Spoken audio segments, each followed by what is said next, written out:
আজকে হুজুরের খানা, মসজিদের হুজুরের খাওয়া আসছে। তো হুজুরের জন্য কি কি রান্না করব একটু আপনাদের সাথে শেয়ার করি।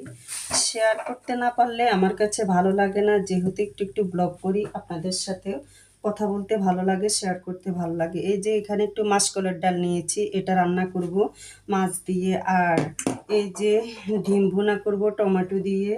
তারপরে এইখানে গরুর হাড্ডি নিয়েছি। তো আমি দেখি প্যাকেটটার মধ্যে কি আসলে হাড্ডি নাকি গরুর মাংস, কারণ অনেক সময় প্যাকেটের মধ্যে বোঝা যায় না। তো হ্যাঁ, এগুলা হাড্ডি। এগুলো আমি বুটের ডাল দিয়ে পাকাবো, কারণ হাড্ডিটা আপনি দেখবেন মুরগির, হ্যাঁ, গিলা পা পাকা দিয়ে যখন আপনার বুটের ডাল দিয়ে পাকানো হয়, মুগ ডাল দিয়ে, খুবই সুস্বাদু হয়, খুবই ভালো হয়। তো সেই জন্য আমি আজকে হাড্ডিটা নামিয়েছি, আমি বুটের ডাল দিয়ে রান্না করব। আসলে একটা কথা কি জানেন, কখনো এই যে বাড়ির পাশে মসজিদ বা নিজেদের এগুলা যে দায়িত্ব দেওয়া হয় মসজিদের হুজুর রেখে, কখনো হিসাব করে মসজিদের হুজুরকে খাওয়ানো ঠিক না। এটার মধ্যে আপনি যদি যতই খাওয়ান, যতই আপনি তাকে সম্মান দেন, তার রিজিক সব কিছু নিয়ে একটা মানে হিসাব করেন, আসলে এগুলো কিন্তু আপনার মাঝে না, এগুলো হচ্ছে উপরওয়ালার হাতে। কার রিজিক কখন কোন জায়গাতে বন্টন করে রেখেছেন এটা কেউ বলতে পারবে না। তাই এই সমস্ত বিষয় নিয়ে অনেকে হিসাব করে খাওয়া, আমার মতে এসব বিষয় নিয়ে হিসাব না করে সবাই মানে সবসময় এই ধরনের হুজুরদেরকে, এতিমদেরকে, অসহায় মানুষদেরকে যখন খাওয়ায়, তার রিজিকটা কিন্তু আল্লাহর তরফের থেকে আসে, এগুলার বরকত আছে।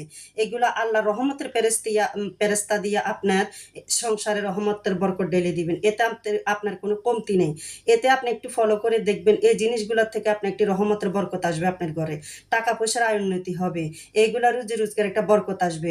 আপনি কোনো অংশের থেকে আপনি এটার কমতি হবে না। এটা একদম আমি ফলাফল অবশ্যই পাইছি, যেগুলো আমাদের মা মুরব্বীর দিক থেকে শিখছি, আমার মা বাবার থেকে, শ্বশুর শাশুড়ির থেকে আগের থেকে দেখে আসছি, শিখে আসছি। এখন আমি বিগত আমার বুঝ হওয়ার পরের থেকে, আমি ফ্যামিলিতে আলাদা হওয়ার পরের থেকে, যৌথ পরিবারের কথা বলবো না, সেটা যেহেতু আমার পরের সংসার, আমি যখন আলাদা হয়েছি তখন থেকে আমি হুজুরদেরকে খাওয়াইতে, কোনো ফকির মিসকিনকে খাওয়াইতে, কোনো আত্মীয় স্বজনকে খাওয়াইতে, কোনো অসহায় মানুষকে খাওয়াইতে আমি কখনো দ্বিধা করি না। যখন আল্লাহ আমার ভান্ডের মধ্যে যতটুকু রেখেছে, আমি ঠিক ততটুকু চেষ্টার মধ্যে খাওয়াতে চেষ্টা করি।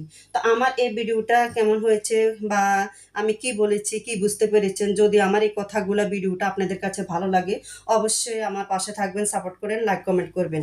তো আমি যে চিতল মাছটা নামিয়েছি, এটা দিয়ে আবার আনাজি কলা দিয়ে পাকাবো, ওটাও আপনাদের সাথে দেখাই। আনাজি কলাগুলা তো ভালো করে নাই, তারপরেও ছেলে যেহেতু খরচ করছে, আর এটা বলে তো লাভ নাই, যতটুকু আনছে রিজিকের উপরে নির্ধারণ। এই যে এই আনাজি কলাটা দিয়ে আমি চিতল মাছ দিয়ে রান্না করব। তবে আনাজি কলাটা যখন কার্পু মাছ দিয়ে, ইলিশ মাছ দিয়ে রান্না করা হয়, তখন আরও খুবই ভালো হয়, মজা হয়।